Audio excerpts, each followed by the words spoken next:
Há vários tipos de câncer de mama. Alguns têm desenvolvimento rápido, enquanto outros crescem lentamente. A doença também acomete homens, porém é raro, representando apenas 1% do total de casos da doença. São basicamente 3 grupos principais: os carcinomas originários dos ductos mamários, os lobulares e os que nós chamamos de tipo não especial, que engloba aí vários outros, que acho que não vem tanto ao caso. Desses, o mais comum é o carcinoma ductal de mama, que é aquele que vem do ducto. O nome hoje é um pouco diferente, mais complexo, mas para o público leigo a gente pode falar carcinoma ductal, o câncer dos ductos mamários. Esse é o mais comum, representa em torno de 70%, 75% dos casos de câncer de mama que nós temos. E aí esse grupo ele ainda é subdividido naqueles que são hormônios sensíveis, ou seja, cânceres que têm receptores de estrogênio e de progesterona presentes nas células, e que esses então nós podemos expor a uma terapia anti-hormonal, e aqueles que não têm essa expressão de receptores hormonais, que ou são os triplo negativos, onde eles têm estrogênio, progesterona negativos, ou seja, não expressam receptores, e também não expressam uma ampliação de um gene chamado HER2, tá? Ou elas podem ser HER2 puro, onde os receptores de estrogênio e progesterona são negativos, mas o HER2 está super expresso, e esse HER2 é uma proteína que aumenta a proliferação celular e a capacidade de invasão e de metástase. E hoje nós temos remédio, inclusive, para tratar essas pacientes que são HER2 positivo.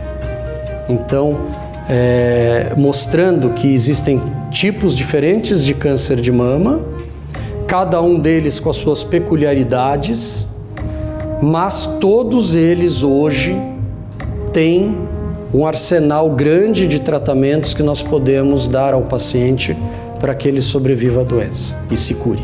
O autoexame é o primeiro passo, segundo a médica ginecologista Carolina Rabal Benetti. A orientação é que a mulher observe e apalpe suas mamas. É preciso ter atenção ao próprio corpo e saber identificar possíveis alterações relacionadas ao problema.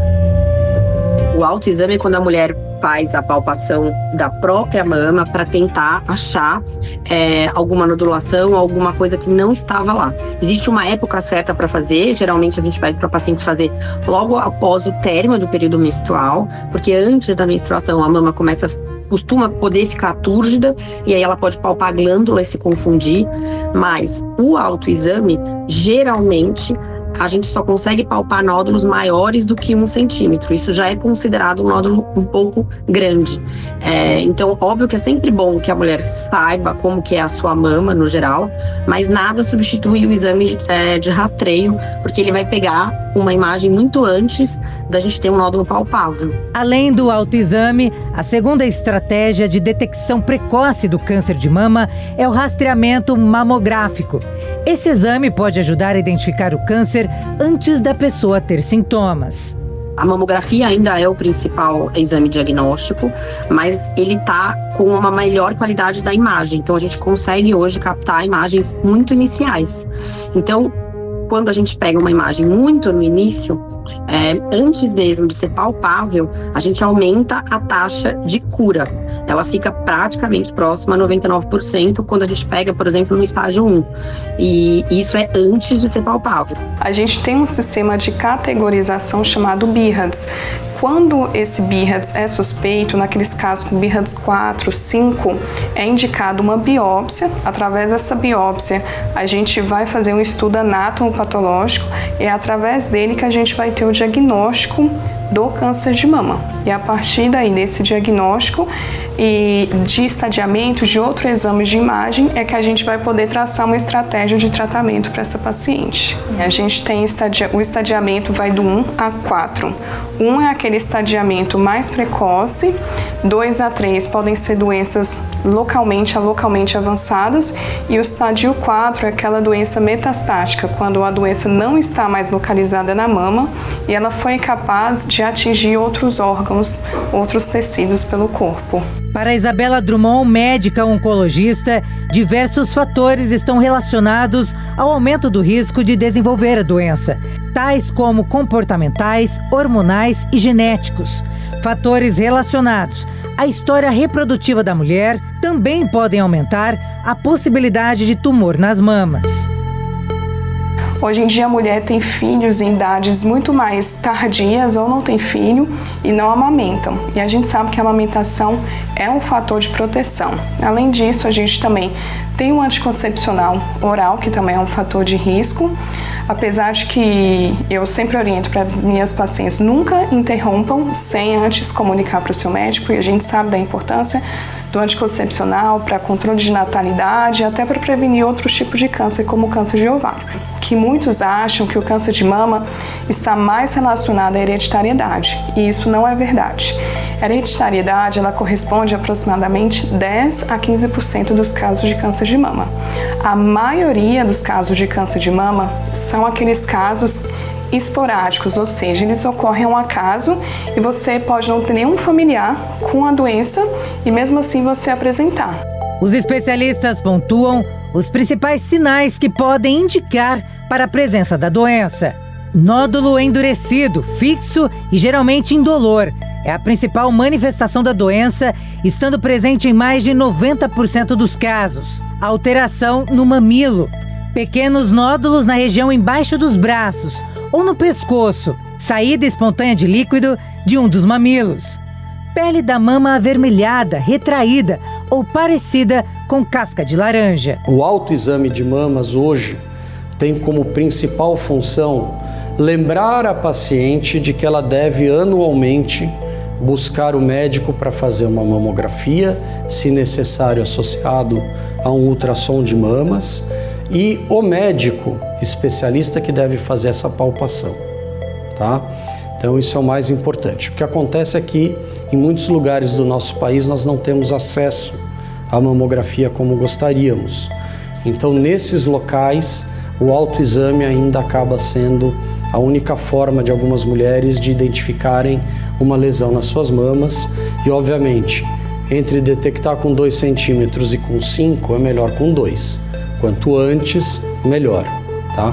E qualquer sinal de alteração na morfologia, na forma da mama, imediatamente procurar apoio médico. Então, inversão de mamilo, aparecimento de feridas na região da areola e do mamilo, retração de pele da mama, vermelhidão na pele, tudo isso são sinais que vale a pena procurar um médico para se orientar.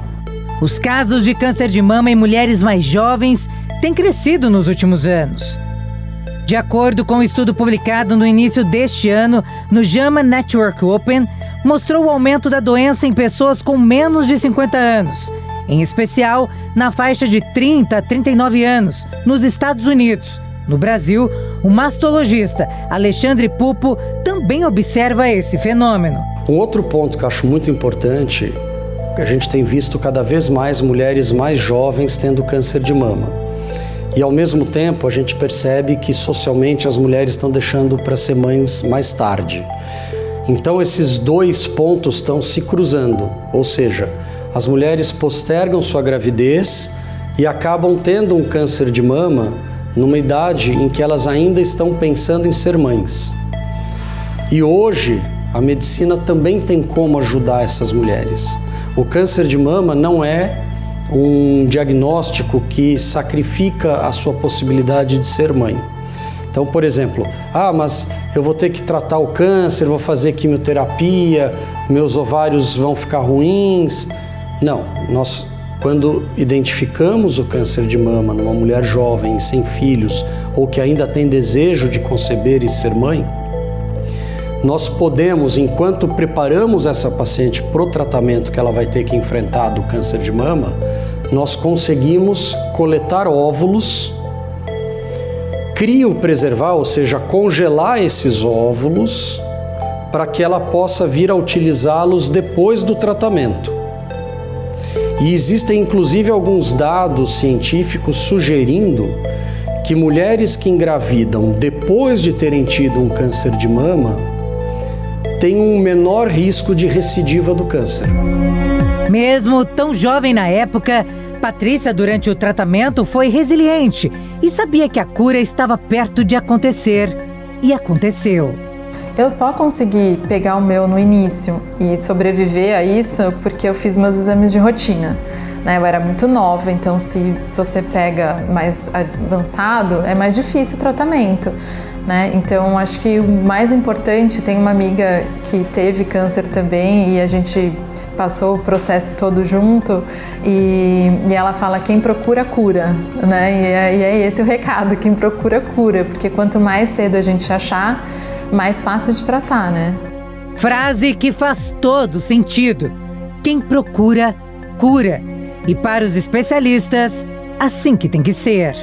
Existe a paciente tem medo existe aquela crença de que se procurar acha, o que é um erro, porque se você achar muito cedo, a chance de você curar é muito grande. Mesmo diante de tantas informações, pesquisa divulgada pela Agência Brasil em 2023 revelou que metade das mulheres entre 40 e 49 anos não realizaram mamografia nos últimos 18 meses.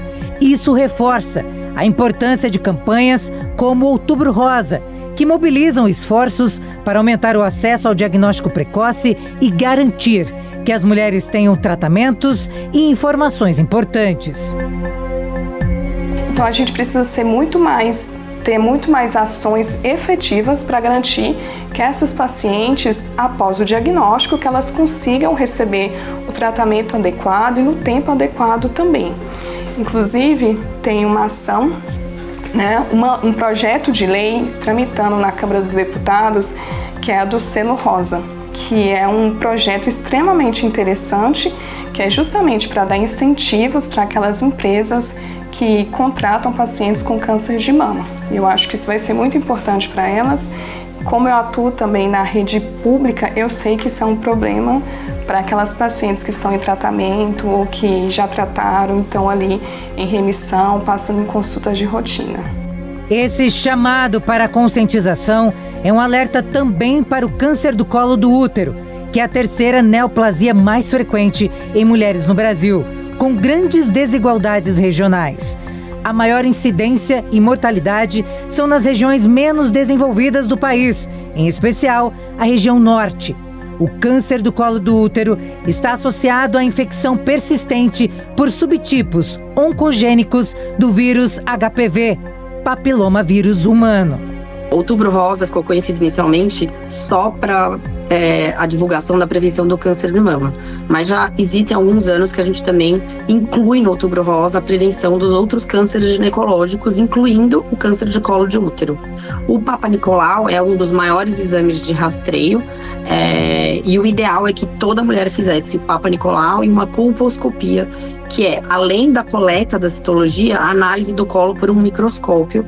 E com isso a gente pode pegar alterações muito iniciais, porque o Papa Nicolau também pode ter alguns erros diagnósticos, e aí a gente associa a colposcopia. Ainda são os exames preventivos, e o Papa Nicolau também costuma conseguir pegar bem inicialmente. Além do diagnóstico precoce, a prevenção do câncer de mama envolve hábitos saudáveis. A prática regular de atividade física, a manutenção de um peso saudável e a redução do consumo de álcool são recomendados pelos médicos. Sim, claro. A atividade física é extremamente importante tanto para a prevenção do câncer quanto para as pacientes que já estão em tratamento, para a gente evitar a recorrência do câncer e para aumentar a sobrevida. Conscientizar e vencer a luta contra o câncer. São missões diárias que requerem muita dedicação e a sociedade pode fazer a diferença na batalha contra a doença.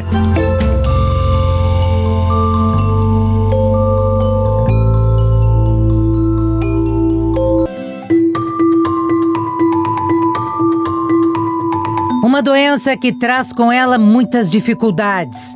As mulheres com câncer de mama passam pelo estigma que ainda paira sobre a doença, o confronto com a aceitação, o abalo na autoestima, além da necessidade de ter que lidar com um tratamento complexo, com riscos e efeitos colaterais, e ainda reorganizar toda a sua vida para enfrentar as várias dimensões do adoecimento. E vencer todos esses processos é desafiador. As pessoas são afetadas de formas muito diferentes, né? Nós estamos falando aqui de câncer de mama, né? Não do câncer de forma geral, então vamos falar de mulheres, né? As mulheres são afetadas de formas diferentes, né? Cada uma, de acordo com a sua história, vai ter aí a forma de ser afetada. Como eu falei, esse turbilhão de sentimentos, né? E muda rotina, né? Ele traz essa mudança de físicas, inclusive, né? Pode ocorrer perda de autonomia, mudança de rotina, tudo isso, né? E dentro de tudo isso que pode acontecer quadros de estresse, de ansiedade, um quadro depressivo pode acontecer, junto com essas questões de negação, pode ter baixa autoestima, tudo isso, né? A gente precisa entender que quando isso tudo tiver, vamos dizer assim, chegou essa aceitação, a pessoa tem uma rede de apoio, é importante ter tudo isso, porque até para esse acompanhamento do paciente no tratamento, essa adesão ao tratamento. Hoje nós falamos o corpo como corpo e mente uma coisa só. Então você imagina uma pessoa bem mentalmente, né? Não que a gente estar afetado por um adoecimento como um câncer de mama vai ter alguma diferença na nossa vida, né? A diferença daquele que não é afetado, porém, se você tiver essa rede de apoio, essa aceitação, tudo isso, esse acolhimento, se possível um acompanhamento psicológico, essa adesão ao tratamento fica muito mais fácil. Esse tratamento, o medicamento, isso tudo flui com mais naturalidade, porque corpo e mente é uma coisa só. Então, você está bem com a sua mente, o corpo também consegue ali fluir de uma forma melhor. O diagnóstico do câncer pode ser uma notícia difícil de lidar para muitas pessoas. A mente é invadida por dúvidas sobre o futuro e uma mistura de emoções, como medo, ansiedade, tristeza ou raiva. Quando chega, né, essa notícia, né, geralmente traz um abalo, traz não só para a pessoa, né, mas para toda a família. Então, as coisas precisam primeiro entrar num eixo, né? A pessoa precisa digerir aquilo tudo, né? Precisa ter um acolhimento daquela pessoa que está tendo aquele diagnóstico, né? Então, às vezes vem um sintoma, né? Um sentimento de negação, alguma coisa parecida. Tende muito essas pessoas com esse diagnóstico ter sentimentos negativos, né? Então, ter raiva, ter tristeza, ter um futuro, pensar no futuro como uma coisa muito negativa, né? Então, eu acho que passa realmente por muitos processos. O primeiro é aceitação desse diagnóstico, né? Que é o principal do primeiro passo, vamos dizer assim, né? Marcele tem uma história cheia de percalços e superação.